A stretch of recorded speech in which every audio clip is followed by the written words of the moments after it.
Welcome to the next step in this procedure, where we're going to be removing the intercooler. I've got my special guest star. What's up? My oldest and wisest, sometimes wiser than me, and we're going to be getting this done today. He's going to be lending a hand. So the tools we're going to need for this are 12 millimeter socket for these two bolts. Then we're going to need a screwdriver because we've got a lot of hose clamps to loosen. We've got this, and then this hose, this hose, this hose, and I think this one as well, and there may be another one hiding behind it. But we'll discover that as we go along. So the first step is taking off the supercharger outlet. And that's going to require a flathead.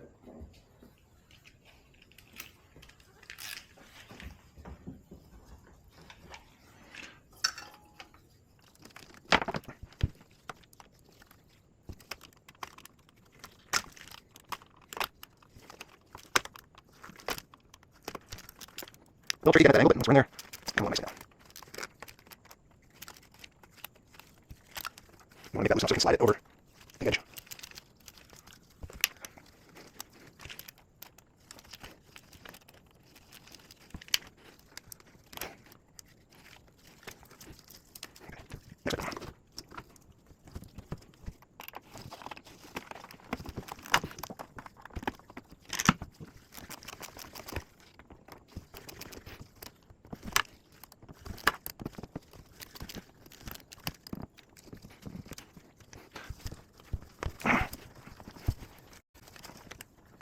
Imagine quite the hose. Hang on, let it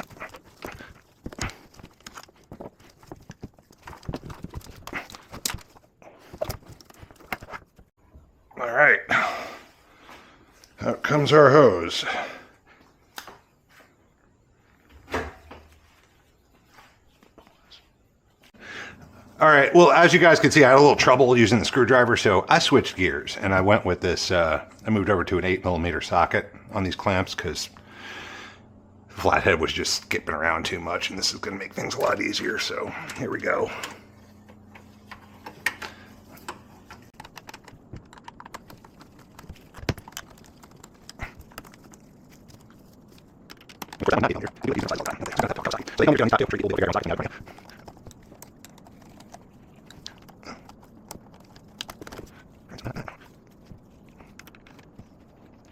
Please, son.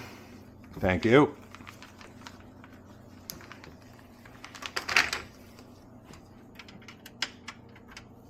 Okay. Next size down for that one.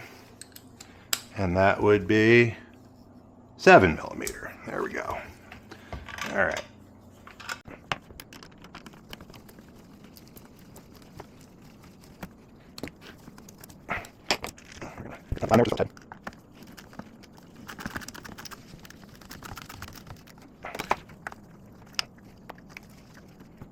Okay, sir, you want to handle the two 10 millimeter bolts?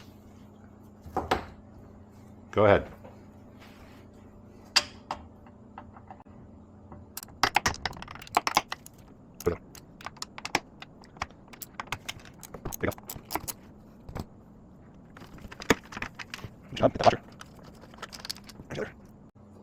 Okay. Okay, so move back around to this side. I'm going to remove this bottom hose.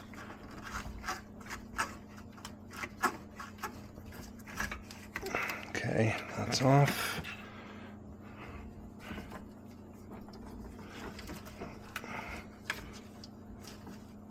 Going to remove this upper hose.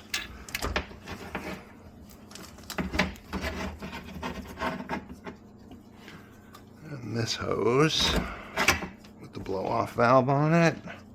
The blow-off valve is still attached to the vacuum line.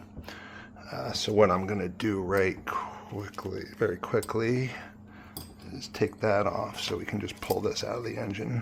Okay. Thank you.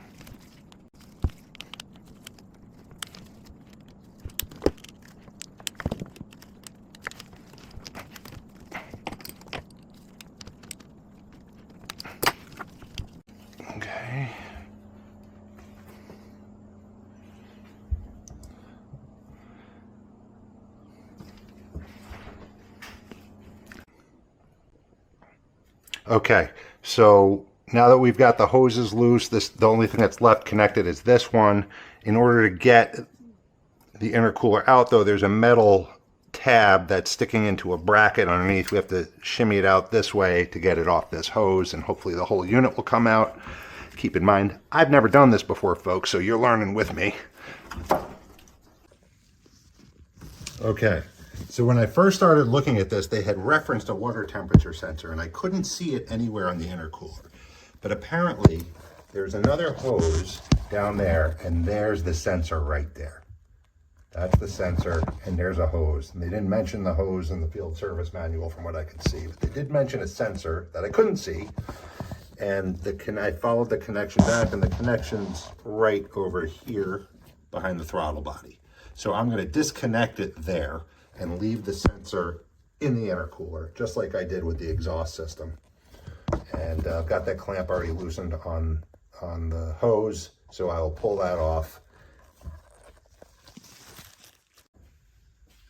All right, I apologize, but as soon as I started to pick up the intercooler, oil started to pour out of it a little bit, so I had my hands full. Anyway, the intercooler is now out. I did need to take out, this was the hose that was hiding from me on the bottom.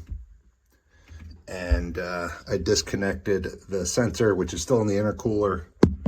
There's the other end of it. But as you can see, the intercooler's out.